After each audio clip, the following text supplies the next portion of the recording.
Salut tout le monde, j'espère que vous allez bien les amis, on est parti aujourd'hui pour une nouvelle vidéo. Merci à tous ceux qui continuent de liker, de s'abonner à la chaîne, ça fait hyper plaisir les amis. On se rapproche des 70 000 abonnés, c'est quelque chose de fou pour moi d'imaginer qu'on va être bientôt à 70 000 sur la chaîne. Merci les amis, ça fait vraiment chaud au cœur d'avoir autant de soutien. On va évidemment parler aujourd'hui de la rencontre amicale entre le Real et le Barça qui a eu lieu cette nuit du côté des États-Unis, dans le New Jersey, pas très loin de New York, dans la banlieue de New York. Le Barça s'est imposé sur le score de 2-1. Buteur côté catalan, Pau Victor, doublé pour le jeune Pau Victor. Et buteur côté madrilène, Nico Paz, à la 82e, à la suite d'un corner, d'une merveille de corner d'ailleurs d'Arda Güler, qui comme d'habitude a distillé un ballon pied gauche exceptionnel, puisque le corner est très bien tiré.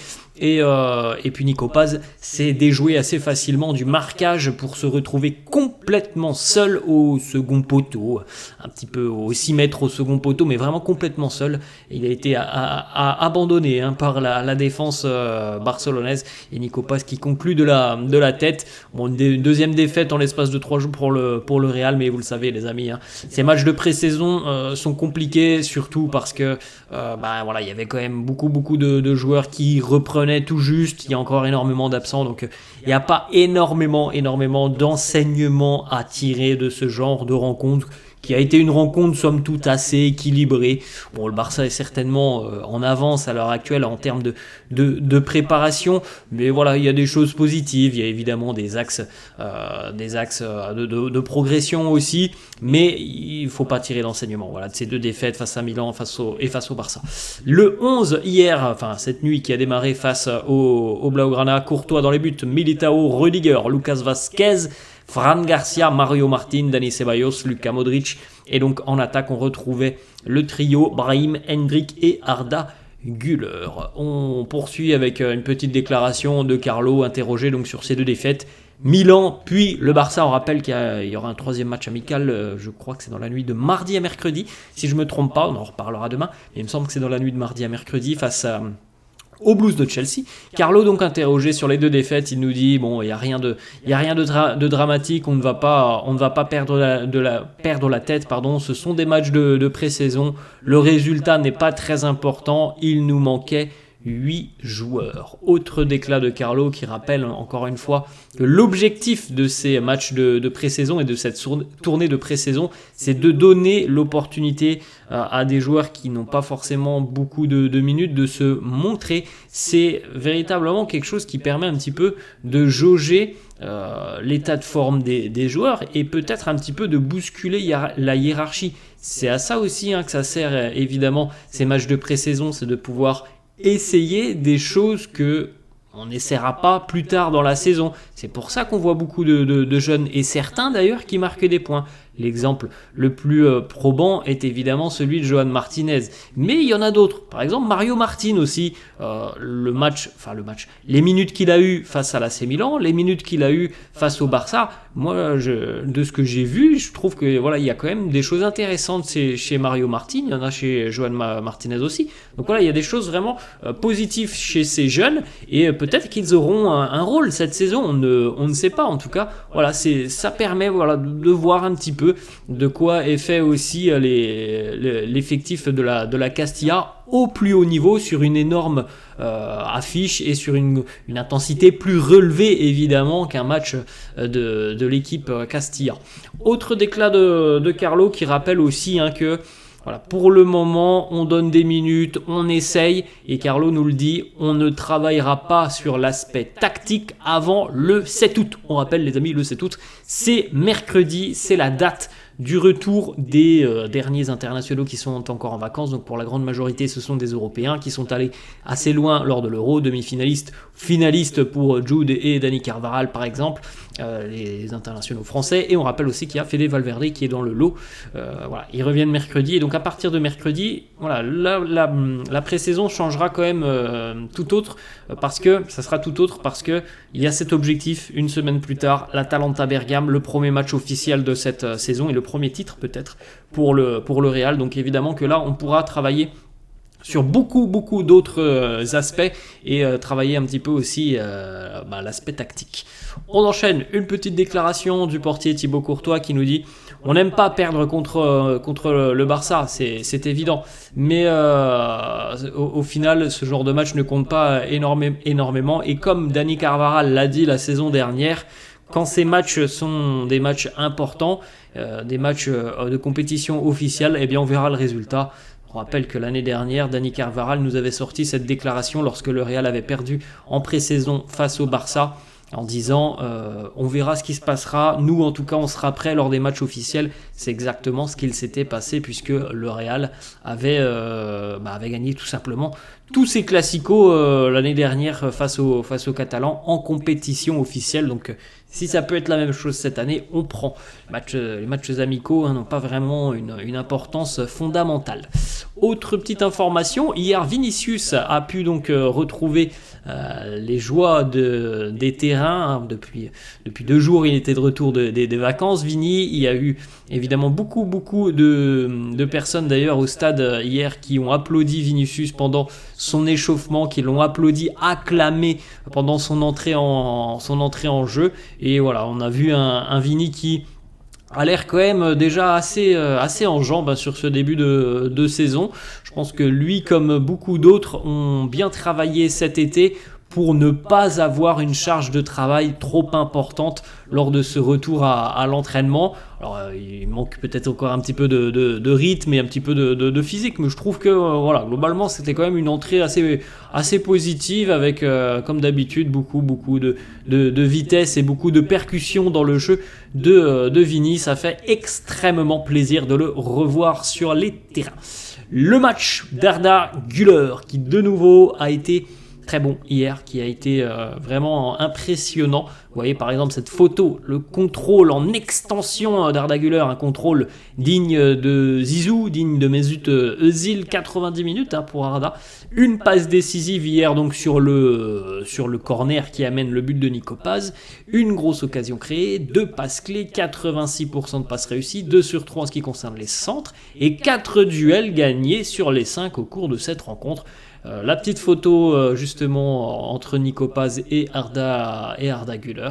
Voilà, Arda qui a offert un caviar à Nico Paz sur le corner, donc à la 82e minute. Nico Paz d'ailleurs qui nous dit: je suis au Real Madrid pour aider quand on a besoin de moi, je suis heureux des minutes que j'ai. J'essaye de jouer du mieux que je peux. Je suis assez bien préparé pour les minutes que l'on me donnera. Donc on a quand même un discours de quelqu'un qui semble vouloir continuer du côté du Real, malgré les rumeurs que l'on a eues depuis une petite quinzaine de jours, notamment je crois que c'était Retafe, me semble-t-il, qui était sur Nico Paz. C'est un club de Liga, je crois que c'était Retafe, mais je me trompe peut-être, qui était donc très intéressé.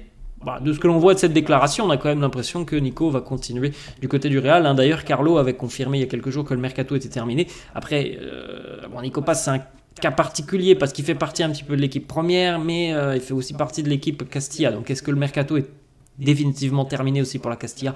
Je ne sais pas.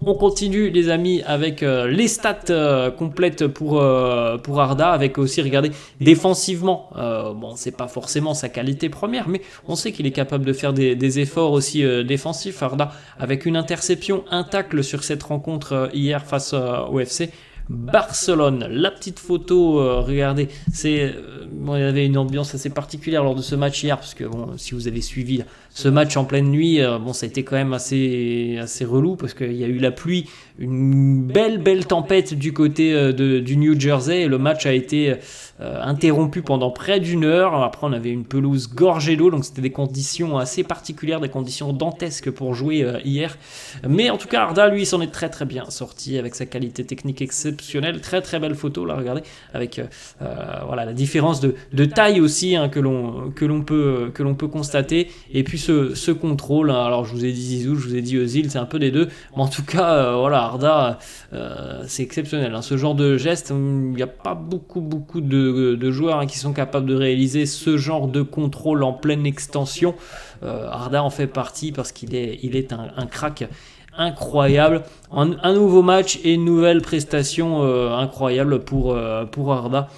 hier, qui continue, je pense, de marquer les esprits sur cette pré-saison, et qui continue, selon moi, aussi de glaner des points auprès de Carlo Ancelotti. Je ne serais pas surpris que sur les premiers matchs officiels, Arda démarre en tant que titulaire. En tout cas, il montre des choses très intéressantes et je trouve qu'il met toutes les chances de son côté pour bousculer déjà cette hiérarchie dès le début de saison, cette hiérarchie qui est plus ou moins écrite à l'heure actuelle, où on sait à peu près qui devrait être sur le front de l'attaque. Après, on l'a vu, il peut être en attaque, Arda, il peut être aussi un petit peu plus bas, au milieu de terrain numéro 10, ou voire même, pourquoi pas, un milieu plutôt excentré, par exemple, à droite, pour pouvoir rentrer sur son pied gauche. Une petite déclat de Carlo Ancelotti sur Luka Modric, qui était donc titulaire. Il nous dit: Modric est en très très bonne condition physique à 38 ans, hein, Modric, qui continue d'être toujours aussi élégant sur le terrain. La première mi-temps en stats du milieu de terrain croate: 62 ballons touchés, 54 sur 57 pour les passes réussies, 95% de passes réussies, 2 passes clés, 7 sur 7 pour les longs ballons, 2 sur 2 pour les duels gagnés, 2 tacles et 2 interceptions. Ça, c'est une très très belle prestation pour un match amical, pour un joueur qui est revenu depuis à peu près une semaine maintenant. Alors, ça fait plaisir de le voir déjà très en forme, Lucas, pour ce début de saison. Thibaut Courtois qui nous dit: nous ne sommes pas heureux du résultat, évidemment, mais c'est la pré-saison, ça ne compte pas beaucoup. On doit continuer à jouer comme on le fait et à s'améliorer, et ça va venir. Thibaut qui nous parle aussi d'Hendrick, il nous dit, il essaie de donner peut-être un conseil à Hendrick en lui disant: je voudrais dire à Hendrick d'être plus calme. Il est peut-être un petit peu nerveux et il sera de mieux en mieux plus il va avoir du temps de jeu. Bon, c'est pas tout à fait une surprise quand même qu'Hendrick soit un petit peu nerveux, hein, deuxième match au Real, et qu'il manque encore évidemment d'habitude avec ses coéquipiers notamment, et puis cette pression de porter le maillot du Real. Ça me semble tout à fait logique, comme le dit Thibaut. Voilà, plus il va prendre du temps de jeu, plus il va enchaîner les minutes, et mieux ça sera tout simplement pour le jeune Brésilien. Pour toi qui nous dit aussi Hendrick, il n'est pas très très grand, mais en tout cas il est très solide et très fort sur ses jambes. C'est l'une de ses caractéristiques quand même. Hendrick, il a des cuisseaux qui sont d'une musculature assez impressionnante, et c'est vrai que c'est difficile, semble-t-il, de le bouger. Il a des appuis très très très costauds. Il nous dit, il est un petit peu comme Hazard du côté de Chelsea, avec des jambes très très fortes. Il a beaucoup de puissance aussi au niveau de son tir. Je l'ai vu à l'entraînement, et il frappe très très fort. Ça aussi, c'est quand même quelque chose d'impressionnant pour un jeune qui n'a que 18 ans. Mais il a des caractéristiques assez très très puissantes. Hendrick, c'est un profil un petit peu différent de ce que l'on peut avoir, même s'il est assez complet. Hendrick, il est très rapide aussi, mais il a quand même beaucoup de puissance, quand d'autres joueurs ont plutôt l'aspect plutôt technique de la chose. Il est technique, Hendrick, mais il a quand même surtout cet aspect puissance qui ressort de son style de jeu. Regarde un petit peu donc hier du côté du New Jersey, on avait vu le match démarrer pendant 10 minutes, et puis donc l'interruption pendant près d'une heure, c'était quand même très très long, mais en même temps il tombait des rabasses. Le stade s'est complètement vidé, toutes les personnes sont allées dans les coursives du stade pour se mettre à l'abri, parce que franchement ça tombait sévère. Du côté du New Jersey, on a eu une petite tempête pendant près d'une heure. À la 10e minute, lorsque le jeu s'est arrêté, regardez la réaction de Luka Modric, qui lui voulait continuer à jouer. It doesn't matter, on s'en fout. Voilà la réaction de Lucas, qui lui voulait continuer à jouer, peu importe la pluie. il voulait prendre des minutes, il voulait que ça continue. Bon, ça s'est arrêté au final pendant une heure. La réaction aussi de Carlo quand il a compris que le match allait être interrompu. On poursuit les amis avec Eder Militão dans le secteur défensif. 57 minutes pour lui, on l'avait dit hier. Pas 90 minutes, parce que il revient aussi tout juste, mais ça va pas tarder. Les sensations ont été bonnes, j'ai vu une petite déclaration, les sensations étaient bonnes pour Eder Militão. 2 tacles, 1 bloc, 1 interception, 2 sur 3 pour les longs ballons, 43 sur 44 pour les passes, et 100% de duels gagnés. Ça c'est bien, on retrouve un joueur qui reprend confiance, qui reprend du rythme, qui reprend évidemment aussi ses automatismes à son poste. Ça fait plaisir, on l'espère qu'on va retrouver un très grand Militao pour le début de saison. La petite photo pour Antonio Rudiger, le mur Antonio Rudiger face au Barcelonais cette nuit, même si bon, on a vu un petit peu la défense parfois fébrile, mais c'est normal les amis, c'est la reprise, il n'y a pas d'inquiétude à avoir. Carlo qui nous parle de Joan Martinez, il nous dit il a besoin de temps, il a montré déjà de bonnes choses, une bonne qualité, mais il a besoin de temps pour progresser. C'est un enfant, mais je suis très heureux, en tout cas nous sommes tous très heureux de l'avoir dans notre académie. Et vous pouvez retrouver d'ailleurs, je crois, sur les réseaux sociaux, un petit mix des séquences de jeu de Joan Martinez face au Barça, où voilà, on voit beaucoup de sérénité chez lui à 16 ans, c'est quand même assez impressionnant, et voilà, il fait des choses très simples mais très propres. Voilà, c'est propre ce qu'il fait dans ses interventions aussi. C'est vraiment quelque chose, un profil qui semble être assez intéressant.